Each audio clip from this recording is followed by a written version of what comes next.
Good Sunday morning.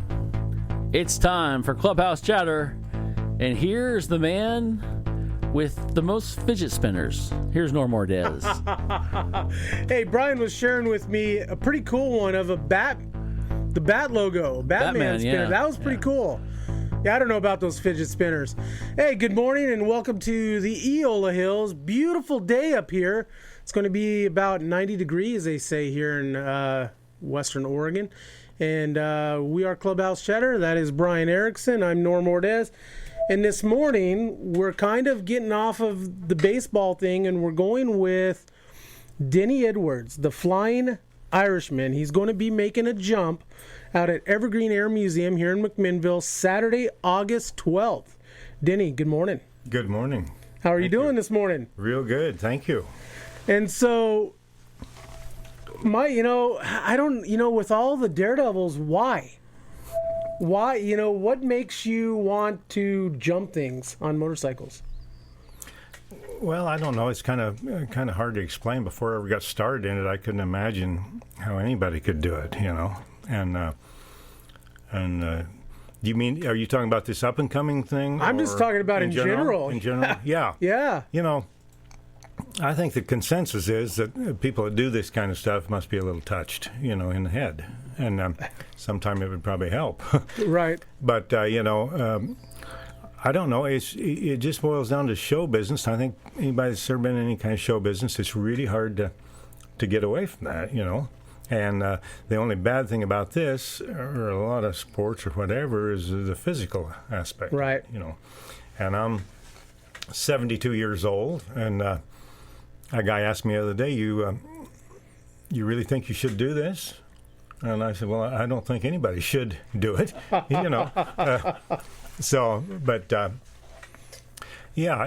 know. It just kind of gets in your blood. But what I want to do, this can be a tribute to Knievel Tribute too, because I don't care if you jump naked with your hair on fire. It's still always going to be an Knievel Tribute thing. Absolutely. You can't get away from that. Right. There's certain people comes along in our life, base sports figures, Elvis, Liberace, Muhammad Ali, Michael Jordan. I mean, the list goes. Arnold Palmer, Babe Ruth, and you might outdo them, but you can never be them, right? And do what they done, and that's why Knievel Tribute is the only household name around the world.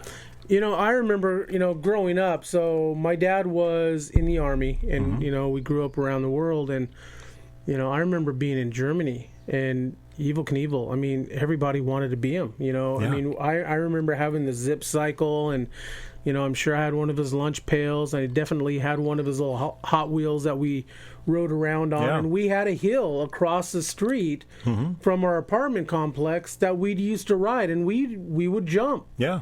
And it was all because of Knievel Tribute. That's right. And so, and I know Brian is the same way. Brian had probably some Knievel Tribute stuff growing up here in Oregon as well. And so, I grew up in southern Idaho. I grew up not far from where Knievel Tribute jumped to Snake River Canyon. Oh, yeah.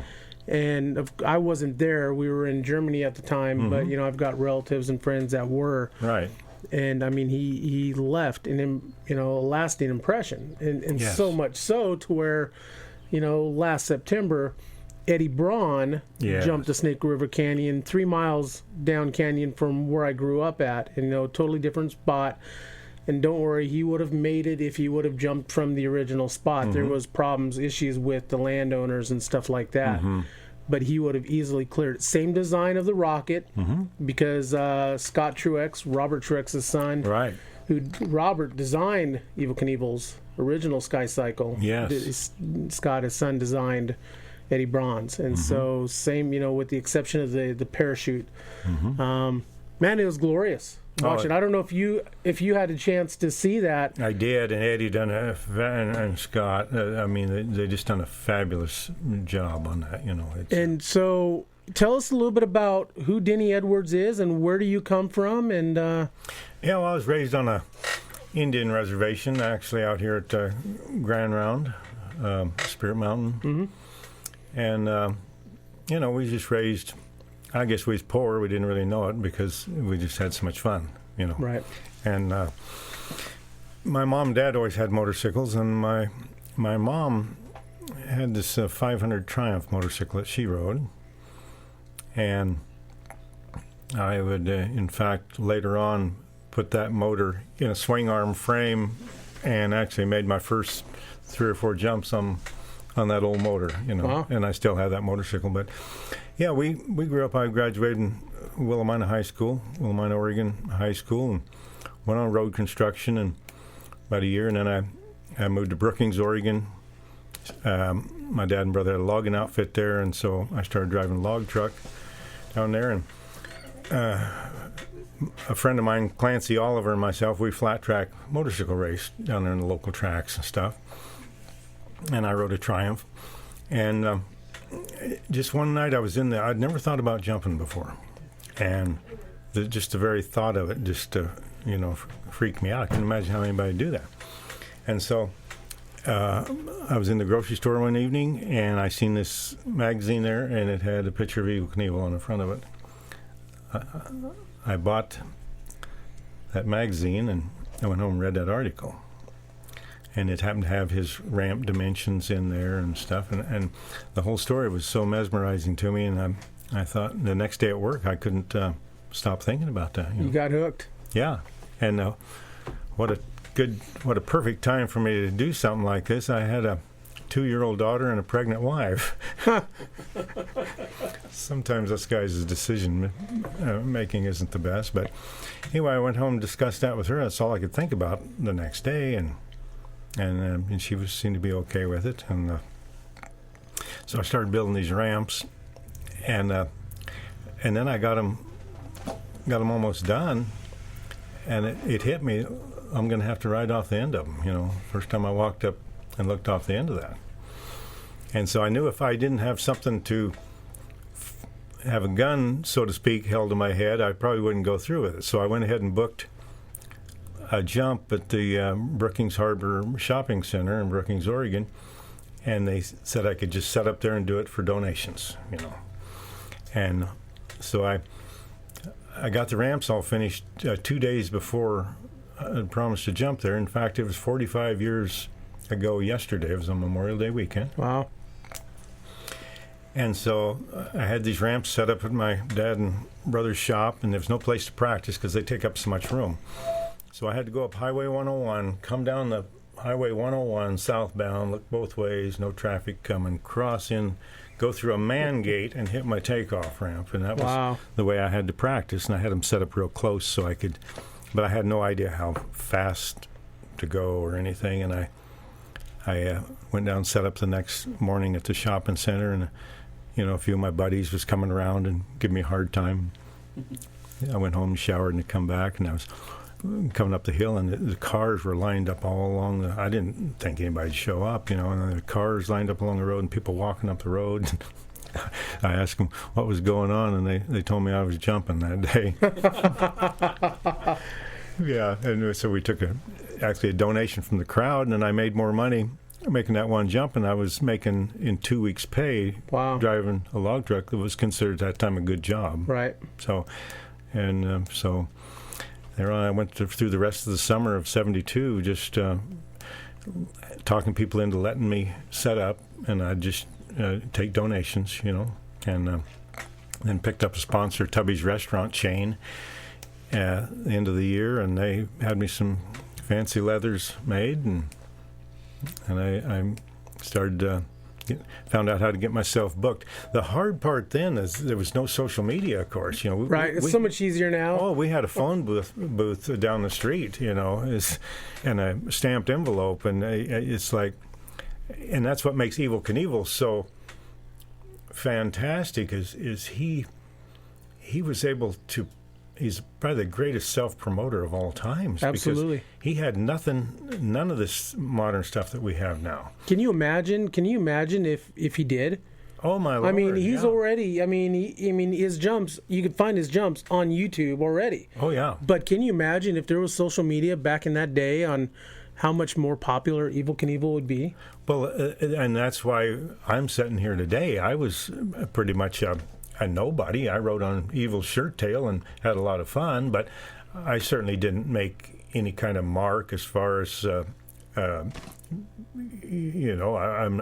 far from a household name. Right. That's what I'm saying, and I'm okay with that. And I never tried to even try to outdo Evel Knievel or anything, because you can't do that. Right. But what he done, everybody says, well, Evel had the name. Well, yeah, he had the cool name, but you have to make your name.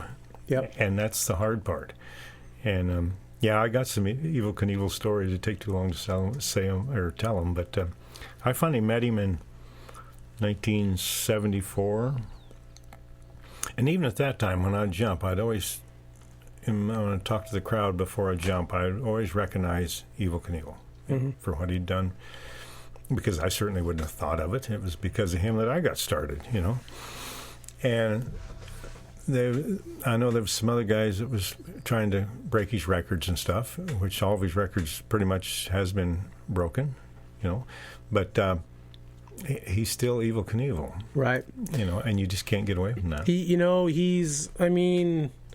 He is what Babe Ruth is to baseball. Exactly. Maybe even on a bigger scale. Because there are there's a lot of people who do stunts and stuff like that, but very few on the scale that Evel did. And I never met him, but I remember growing up and ABC's Wide World of Sports. Growing up in Germany, we would catch his jumps. Caesar's Palace and whatever, and then of course family. Growing up in Southern Idaho, family. At the Snake River Canyon jump. And, man, it was awesome. It was awesome time, and even still today, because of this whole Eddie Braun thing, flashing back, and I drive in one of my other jobs. I drive a little gator around, and there's not a time when I'm in this gator down at Joe Dancer Park. We've got a little bit of a drainage ditch. There's not.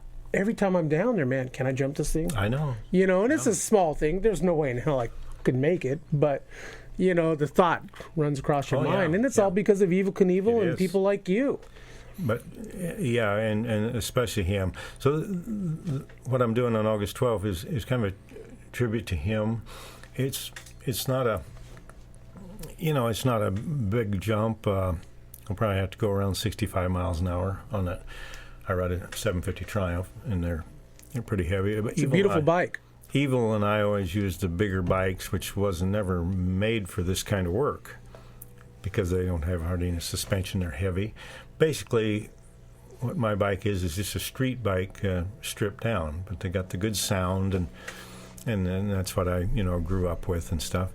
But what it is a kind of an exhibition of how all this got started. It's not competing with anybody because I can't do that.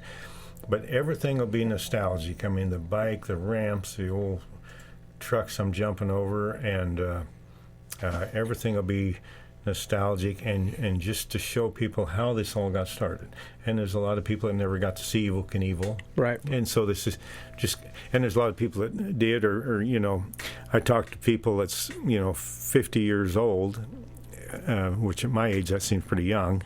But, and here they were little kids, when I was jumping, and they ride their bicycles to my jumps and stuff, it makes a person feel good. And I remember we'd jump someplace and then leave town the next morning or something, and there'd be all these little ramps out in the street, and the kids on the bicycles, and right. Yeah, that's pretty cute. But so it's just going to be a tribute to all this stuff, and full accolades to what these guys are doing nowadays is unreal. Crazy. Oh my, stuff you wouldn't even have thought. Jumping out of airplanes without parachutes and the sky suits motorcycle and guys, motorcycles. The somersaults. You got, what is it? The I can't remember the name of the group that rides in those metal cages and whatnot, and it's crazy. They got like 3, 4, 5 bikes flying at the same time, and it's crazy. Yeah, they're so talented, and I want to give full accolades to them guys, and for anybody that's carried this on, my friend Bubba Blackwell, he rides a 750 Harley, and he's he's active today in his show, and a very talented motorcycle rider, and puts on a good show. And I just talked to him last weekend at Sacramento, and yeah, there's it's I never was ever jealous or felt competitive to anybody else that wanted to do that. Right. I have knowing what it takes to ride up over that ramp. I just have full respect for anyone that's ever rode over that ramp. So what brought this on? I mean, so what prompted you to make this attempt coming up August 12th? I mean, did somebody approach you, or was that totally you and your promoter, or what? It was just me. I've been, teasing with it out there on Facebook for 2 or 3 years. Okay. And some of the guys just come back on there and said, yeah, they didn't really believe that I was going to do it again at my age, And, but I don't know. It was just something that it's just kind of hard to explain. Like I said before, it's hard to get away from this stuff. But, I don't have anything to prove, but it's fun. I mean, what we're doing here today is fun. Absolutely. You get used to this kind of stuff, and you miss it, you know. And the only bad part is it's a very selfish.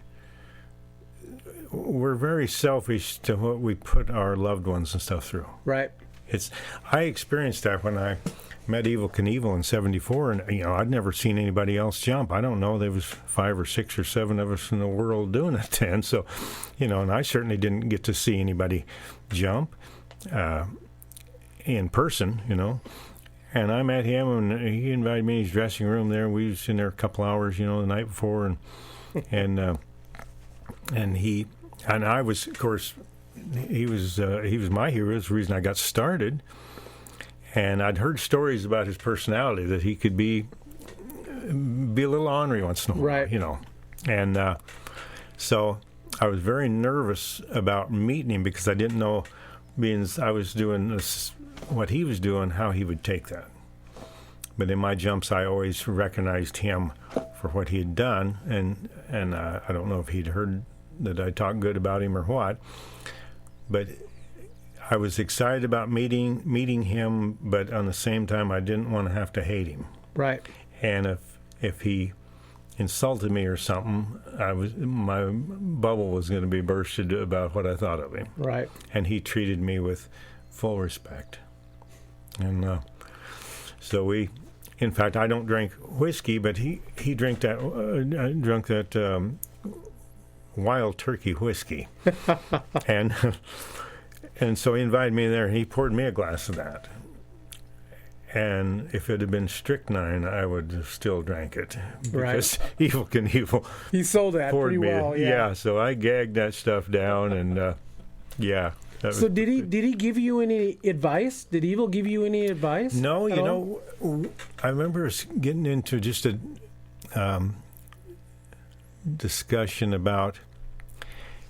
I remember him saying this. If we could just get up this in the morning before breakfast, and your ramps are outside, all set up someplace, and you could go out and make a few jumps. How it'd take a lot of the danger out of it, because sometimes it's months, or weeks or something before you jump. And I remember that we got in some. He's a very intelligent, well-read guy, and so he was very interesting to talk to. And we got in a situation where he wasn't having to put on a show or anything, just like we're sitting here one-on-one. And so, when you're doing a show, it's different. Everything's different, of course. But, he, and as far as advice, I don't know. I think we all have our own style about these jumps. Really, anyone with any average off-road riding skills has got the talent to make these jumps, but it's that big hole in the middle that stops them. It that can crawl inside your head. Oh, absolutely. And so It takes every bit of concentration. You know, I don't care how big or small the crowd is or anything. For myself, when I put on the helmet and start the motorcycle, then I'm there by myself. I can't be thinking about people, nothing. You have to be. Total concentration. I mean, that's the difference between life and death. And I was not like that at first. At first, it was more of just an unconscious thing. It was just like I'd hit the ramp, land, and I didn't even remember it. It was just so quick and everything. And then I got really hurt bad in 1973. Spent all summer in a body cast, and so I thought, I'm going to have to. I was having pretty good luck up to then, and I was kind of thinking, oh, this is not as bad as I thought it was going to be, And that's the time stuff can bite you. When you get too confident. Yeah. Yep. And so after that, I took no matter how far, short or long a jump was, I took every one of them with the same serious concentration. And when I started getting serious and really thinking everything through, it seemed like it was in slow motion then. It just slowed everything down, and I could actually remember going. At first, I couldn't remember even going across the gap or anything. It was just hit the ramp, boom, you land. But by thinking, it slowed that process down. So you've made over 100 jumps in your career. Mm-hmm. Is there one jump or maybe two that really stand out for whatever reason? Well, the one I missed in 73, it put me in a body cast. I definitely have some memories about that. Right, I bet. Yeah. You probably learned a lot from that. It was Mother's Day of 1973. And my poor old mom, when I first jumped at Brookings Harbor Shopping Center, she worked in a Sprouts Rice store, variety store there. And she watched me jump, and it was terrible for her. And so, she was a really neat person, and she wanted to support me. But I told her, don't worry about that. I don't want you to ever come watch me again, because it's too hard on her. And so Mother's Day of 73, and I always called her after each jump, just as soon as I could, to let her know that I was okay.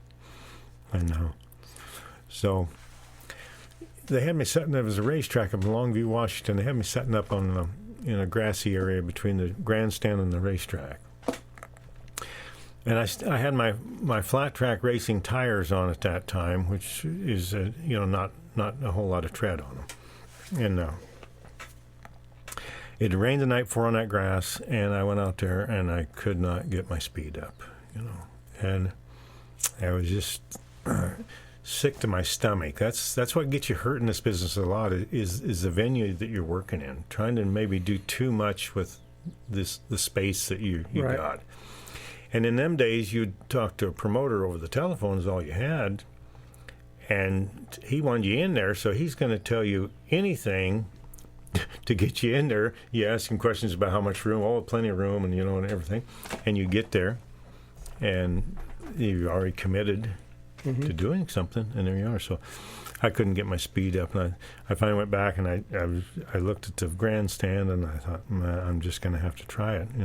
I thought I could reach my safety ramp, the little flat 12-foot safety ramp at the end of but I give it everything I had, and was spinning, muddy tires, spinning up the ramp, out of control. It came in, and the front tire caught the end of the safety ramp and busted the front forks off right at the neck of the motorcycle, and so I definitely remember that one, and probably that first one I was telling you about, the shopping center, right. and a lot of them I have to even try to think where some of them was, because they didn't stand out. But on the other hand, I don't think I've never done a show that I was completely satisfied with. I think in any business, a lot of times we're our own worst critic. Other people, they won't. They're okay with everything, but you wish you'd have done a little something right. different or something, And my promoter that's just working his heart out, J.D. Wells from Alabama, is doing a fantastic job. There is so much to do behind the scenes of something. Oh, I bet. You don't just show up and do something like this. And actually, the day when the day of the jump, the work is going to be done, And thank God he came aboard, because I have a lot to do to get ready for this myself with the bikes, the ramps, and 32 years since I jumped, and I have to admit, there's times I've kind of got past that now. I've accepted I'm on a, but as soon as I signed with what used to be Evergreen Aviation Museum, they go call it McMinnville Event Center or something now, but on the way home, I was second guessing myself. What am I doing? At this age, because physically I feel okay, but your bones are probably more brittle, and these old bikes land hard, but you can't let anything like that crawl in your head. Right. You just got to keep focused, and I know what to do. I've done it before, and I feel really good about it. Getting tremendous support off of Facebook, and there's people coming from all other states, and it's really overwhelming. I'm just I really didn't think that it would get this kind of attention. In fact, I even thought, am I just going to be thought of as an old buffoon, an old fool, or whatever? And the people's been so great about making it okay, So I've been around this area for about 30 years, and Brian's been here his whole life. Do you guys remember anything like this happening around here? I sure don't. No. Ruben Contreras over there joins us. Ruben, you're a lifelong townie. Do you remember something like this? No, this is kind of got the element of Portland wrestling. Yeah. It's sort of a cage match or something. Mm-hmm. I can't think of anything, flamboyant really that's happened. Can I ask you a couple questions? Sure. I saw your poster. Mm-hmm. It says world record. What's that mean? Really, the only world record would be my age. I'm 72 years old, and there's just not many 72-year-olds lining up to do. So, is it true that you're going to actually jump the Spruce Goose? Is that no? that would be interesting. There you go. So Denny's bringing. How about, has anybody ever jumped airplanes? Yeah. There's been some guys and jump airplanes and helicopters. There's one guy, I forget his name, that's actually jumped with a airplane going underneath him at the same time. So everybody's kind of done that. Now, yeah. So is it also true that you have donated your body after this to science? Is that what it is? Yeah, what's left of it? Yeah, right. And that. Anyway, there's a lot of angles there. Yeah. You can just go on. I've always kept a sense of humor about all that stuff. People ask me, does it bother you because so many people's coming there just to see you crash, well, no, that doesn't bother me, because you could have a blood drive that day. Yeah, exactly. You know what I mean, and say that you hope you don't contribute, or you could put out your blood type, and encourage people with that blood type to be there. Oh yeah, just in case. Yeah, you know what I mean. This is another angle. Yeah, another angle, and then get have an actual blood drive for the view. So what exactly are you jumping now? You've got two semi trucks. Yeah. Are they going to be with trailer? No.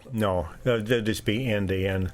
My ramps are they're only going to be about 60 feet apart, and I'll probably go, 30 or 40 feet further if I land where I want to. So I'll probably go through the air 100 feet. Jeez, maybe, still though. And what goes in? How do you practice for something like this? Well, I never trusted anybody to calculate. I imagine they can take ramp angles and weight and everything, and there's probably somebody can do that. But I never trusted that. So when I started, I just, would set up at a short distance, something I knew I could make, and keep track of my speeds, and then I would move them 6 feet further. But with the safety ramp, I knew even if I just went the same speed as I had went the last run, I was still at least going to make. So I could add a couple of miles an hour and start landing where I wanted to, and just keep doing that and record them speeds. It's pretty, redneck, foolproof way to do it. Right. Like I mentioned, the people. I don't know if it bothers me if somebody comes there just to watch me crash. It's the same thing if an airliner's going to crash out here on the side of this mountain. We're all going to watch it. It's not that you want anything to happen to anybody, but it's just human nature. We're going to watch that. But at the same time, we want everybody to survive. Right. When I've had bad crashes, the people sending me stuff to the hospital and cards and letters and phone calls, it was just amazing. It's a sickening feeling unless you're just really sick in the head. It's not pretty to watch a human being getting destroyed in front of you. So, and so you got to go on the majority. The majority isn't there for that. And I have a question. Yeah. When you approached the Falls Event Center at Evergreen, when you approached them, what was their reaction? I talked to the lady there, and she said, well, she would, I guess, I don't know if they have a meeting or run it through anyway, whatever they do, talk about it.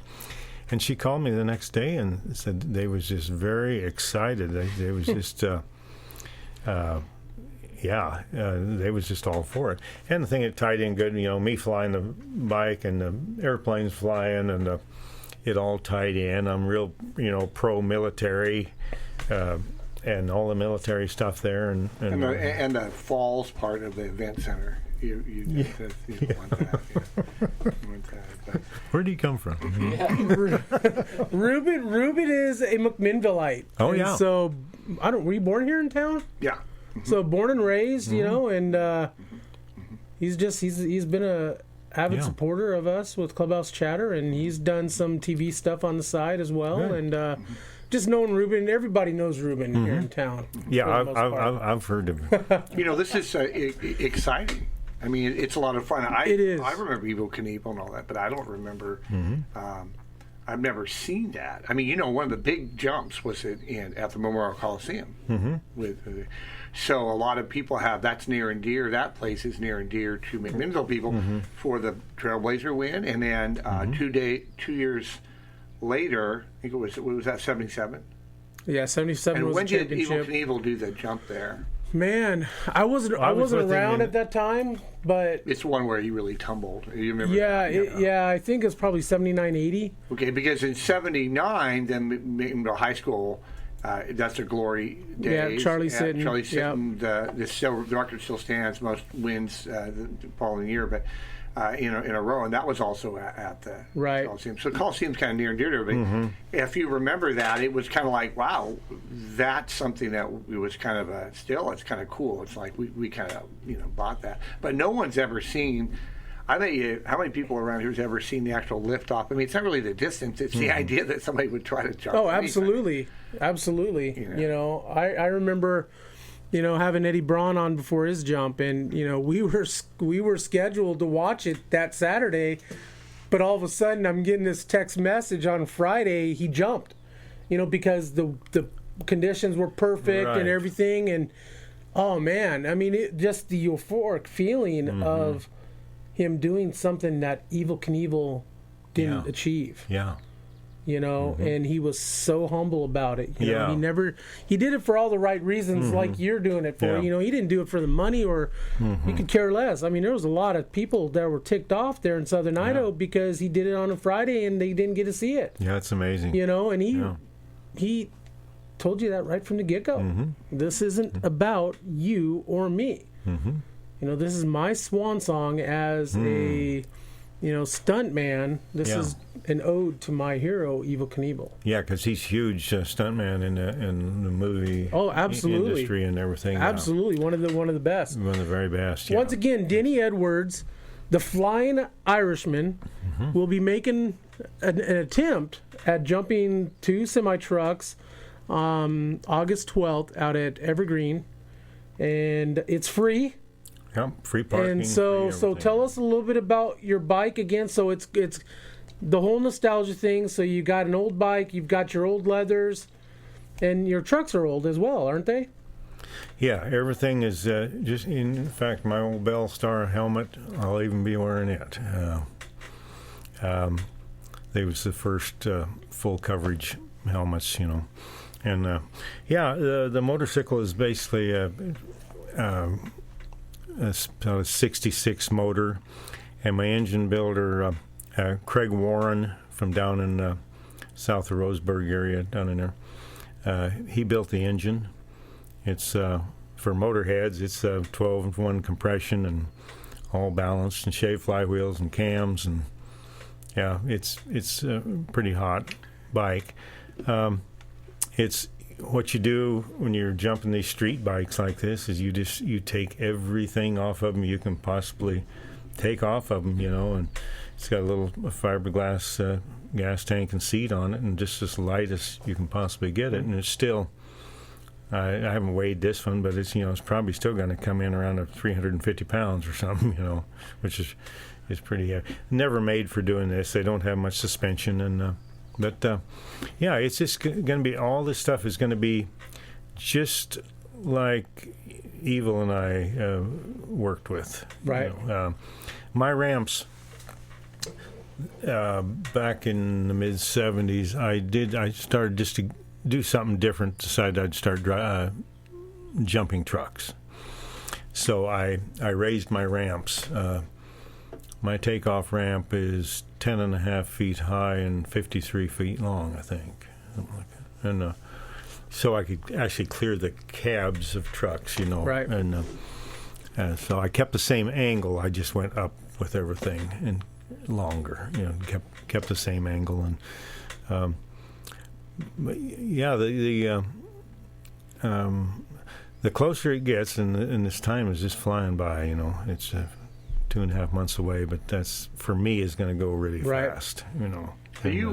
Has there been any jumps in Oregon like this since Evel Knievel?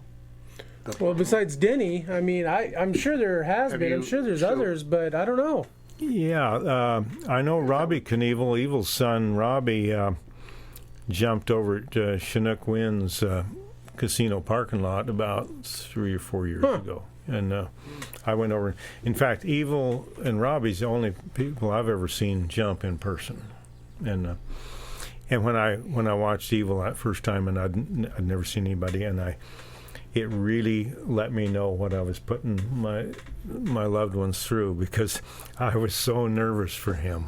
Right. You know, oh man, I tell you, I was just. You know, it was like, and so, you know, like I said before, you know, it's a selfish thing to do, to put your family and stuff through this, but it's just. So why are you doing it? Why are you doing it? Why? The question, why? Yeah, why? Oh, I don't know. That is a good question. No, it.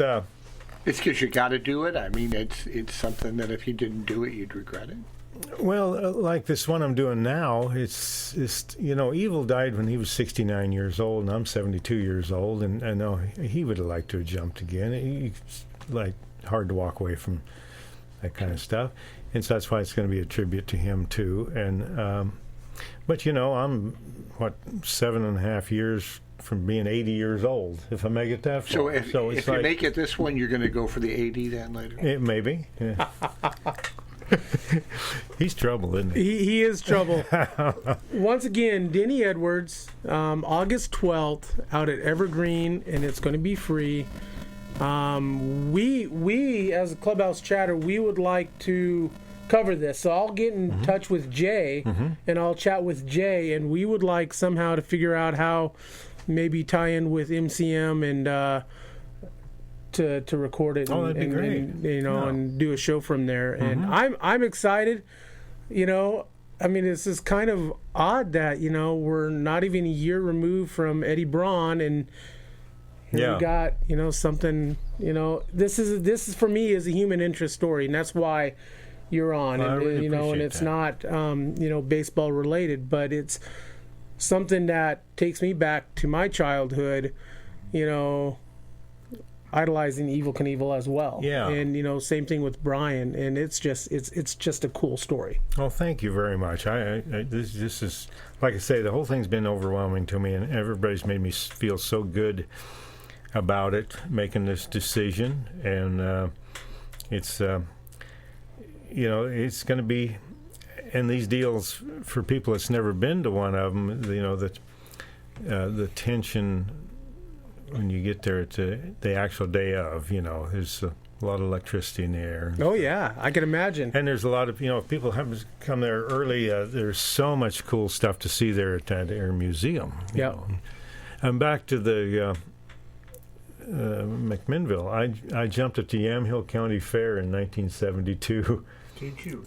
Yeah, Grandpa Jones from Hee Haw. I remember that year. I remember being, I don't know why I was so excited, but to meet Grandpa Jones. Oh, yeah. I remember He come Grandpa out and watched Jones. me jump. He was at my jump. And then Tommy Cash, Johnny Cash's brother Tommy, he was performing there. And he came out. And I remember Tommy Cash, he had an ear, they were selling roasting ear corn. And he was sitting there eating an ear of corn, And, yeah. It was, Wow. So are you required to have safety? Do you have the ambulance there? Is there anything they've required of you? I mean, yes, we blood always bank, always have an ambulance there, yeah. And luckily, this is right across from the hospital, pretty much. that's always a good idea to jump close to the hospital. Yes. So has the city required anything of you? Is No, there because it's on private property. you're on private Yeah. property, right? I've done some. Is it anything to do? Okay, go ahead. Oh, I said I've done some jumps in city streets and stuff. One time in 73 or 74, I jumped in Prineville, Oregon. I lived in Prineville, Oregon for like 17 years or something, and I'd done a city street jump there. And also down in Brookings, Oregon, I went back there and made a jump a couple years after my first one in 74. And but it. So there's nobody that you know of that's jumped like this at your in their 70s? No, I got there's another jumper, Big Ed Beckley, that jumps, and he's in his 60s, and he's still. So really, the But, story here is you got a guy that's in his 70s that's gonna take his life in his own hands at Evergreen. I mean, Yeah. you're gonna go and you're going to jump, and you're jumping on the pavement. I mean, you don't have things to catch you. If you come down, are you just coming down on the pavement? No, on a landing ramp. Yeah. Right, on the landing ramp. But if Yeah. you miss the landing ramp, you're in. Yeah, well, something like this, at 65 miles an hour or something, you think about if you get off the bike, you think about going down the freeway at 65 and opening up the door and bailing out of your car. That's what it feels like. And this ramp-to-ramp jumping is way different than just going out in the boondocks and the sand dunes and having fun, because it's pinpoint land. You actually got to clear a certain space, and you have to land a certain place. You got spots to hit. Yeah, because Yep. a little bit too much speed and you overshoot and just miss the ramp completely. And then not enough. With no suspension on these little bikes, I done that once and it broke my back. You just don't have, you just can't take that, and with these heavy bikes, and so it's just a little more. And what's surprising me is even the young guys they're used to all this great talent that's out there today, doing all these stunts and stuff, and they're still all for it. They're still giving me really good feedback. So it's pretty, and maybe they just. I don't know. I am surprised that it's got the attention, because I think with anything, the closer you are to something, the less it seems, or for lack of a better word. This is a real tribute to the Evergreen the changes at Evergreen and the Falls Event Center. It's taken over all the events other than the aviation events. This is a real tribute to the out of the box thinking. 10 years ago, they wouldn't have allowed this. No, this wouldn't happen. Yeah, absolutely. Well, I mean, it just sounds like. I mean, it's a risk. I mean, you could get hurt. That could be like, what were they thinking? Right. But at the same time, is the people that are running that, the founder of that is really out of the box thinker, and is up for interesting things. And at their dedication, he was saying that he was really open to ideas. I'll be darned. He's got a thing called Even Steve, and he started 4 years ago, and they give a equal sandwich nutritional value out to everyone they sell. Oh. They've got like 30 restaurants, and he's already given 1 million sandwiches out. Oh, wow. So he's really got his interesting guy who is a really it's absolutely fascinating to me what's going to happen. So this, I think, is a sign to McMinnville and the region that that a lot more things in a straight up museum, Right. World class museum as it is. The event center part is really going to have all kinds of events. It's really interesting. So. Yeah, they've been very, very gracious to us, and I don't think I could have picked a better venue to do this. It's a landmark. So where are you going to set up? Are you going to be close to Spruce Goose? Well, in between the buildings, or the people that's not familiar with it, they have this retired 747 real one sitting out next to the road for their sign. Yep. And so I'm going to be set up just directly behind that 747 with that museum building, that one there, and there's a few planes out in front of it there. That's just directly behind the 747. Yeah, he's talking about the IMAX theater. Yeah. Yeah. Right. It kind of gets gravel out there. Are you on the gravel? Yeah, I'll be on gravel. Yeah. You'll be on gravel. Yeah. Wow. And so I'll go from east to west. I'll come west to jump this way. And so I'm a little limited on one reason that I'm just jumping this far is it's about all the speed I can get up in that short distance. The ideal thing is you can get your speed up and actually hang on to your speed a little bit and get set. And this here, I'm just going to get to speed about the time I get there, and it's not the best comfort zone there is. But you have to be you have to just take what you're dealt, but I have a good feeling on it about it, or I wouldn't have done the first. Anything can always go wrong, right? But this brings out the 12-year-old in me, and I mean, this kind of thing where it just really, I mean, it's amazing. Yeah, that's the kind of the feedback I've been getting from a lot of the older people is the fact that it brings them back to their childhood and the Evel Knievel thing, and I've always, as far as like say, I've never compete with Evel Knievel, and I never even on the same level, couldn't even tie his shoes, But what it does is I've always been very honored to be even mentioned in the same sentence or paragraph as the Evel Knievel. Once again, the Flying Irishman, Denny Edwards. You got something to say, Brian? Denny, I'm very excited to be friends with you on Facebook now and seeing all the reaction. How can people find out more information online about this and the jump and everything?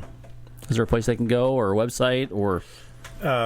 Jay Wells has actually got a Flying Irishman Facebook deal. Okay. Yeah, and he takes care of that, and that's coming on real strong. And the shirts, I heard there's talk of because the logo is awesome. It really is very cool. Yeah.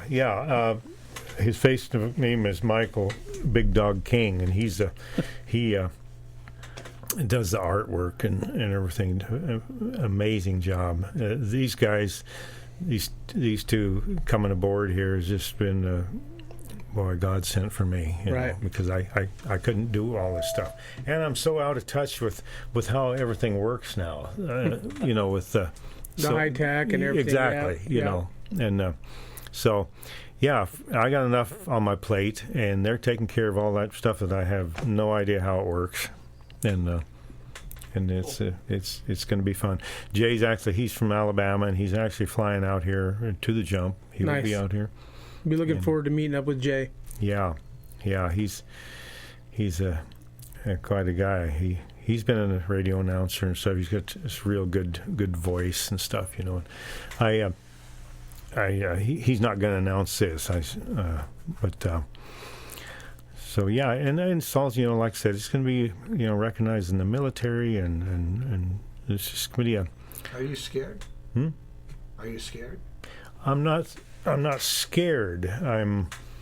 You're going to jump over there. Are they set next to each other? No, end to end. Yeah. End to end. Mm-hmm. Semi trucks.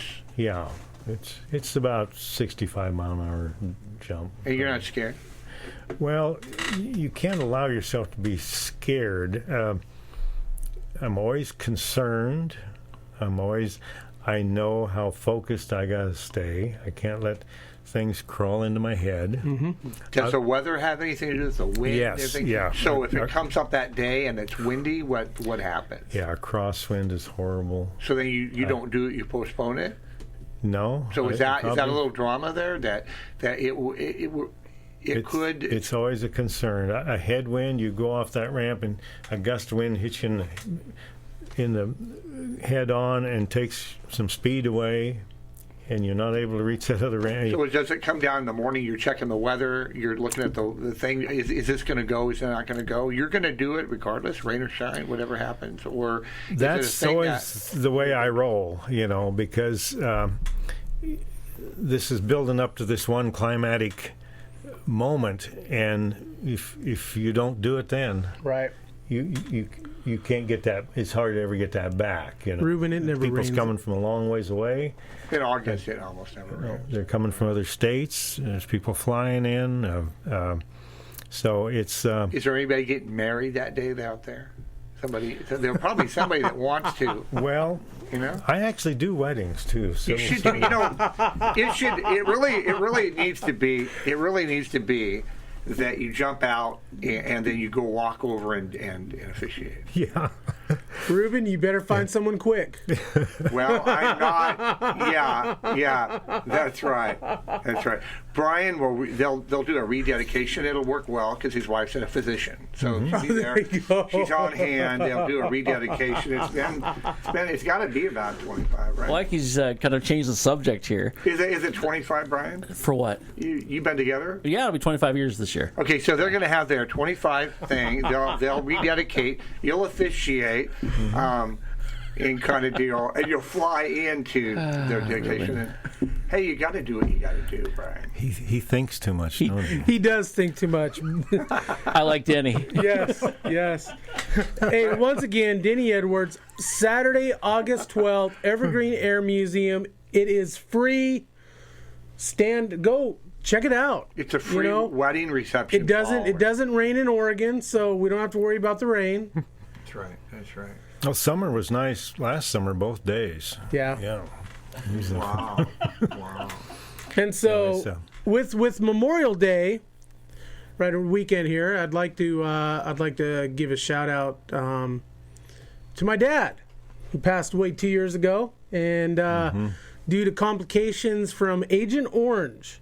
Yeah. And so, I'd love to say that love you and miss you, and dedicate this show to my dad and all the other men and women who've lost their lives. Exactly. And so take time and think about, what Memorial Day really is, and it's not necessarily about, the men and women that are still serving today. It's about the men and women that we have lost. Exactly. We take so much for granted, Absolutely. And, you've got the freedom to make this jump. Yeah. And so, once again, Denny Edwards, the Flying Irishman. And stay tuned. We're going to have, after Denny, we're going to have Ruben. We're going to chat with Ruben here. And so we are sponsored by baseballisms.com. If you like my shirt or my hat, baseballisms.com. We are also sponsored by Northwest Independent Baseball League.org. Hey, looking for a team to play for summer? Give Dwayne a call. Also sponsored by baseballdudes.com. To be the best, you must train like the best. Base by Pros, building a sports education. And Mark Canham does our shirts, MDM Design. And we stream live. Every time we have a show, we stream live at yamhilltoday.com. And if you have any suggestions for a show or we're looking for sponsors, shoot me an email, normbo18@gmail.com. You can find Clubhouse Chatter on Twitter, Clubhouse Chatter 1T, Facebook, iTunes, YouTube. Just do a general search and you'll find Clubhouse Chatter. Hey, Denny, thank you for coming on. Thank you so much. It was a blast. And Pleasure. we will be there for the jump. And so. And talking about your dad, my dad, will be the only jump I've made that my dad won't be there. It's hard sometimes, you know. I mean, you take it, you know, like I say, you take things for granted. And so, hey, stay tuned. We're going to come back with a little bit from Mr. Ruben Contreras talking about Dragging the Gut. Hey, we'll be back.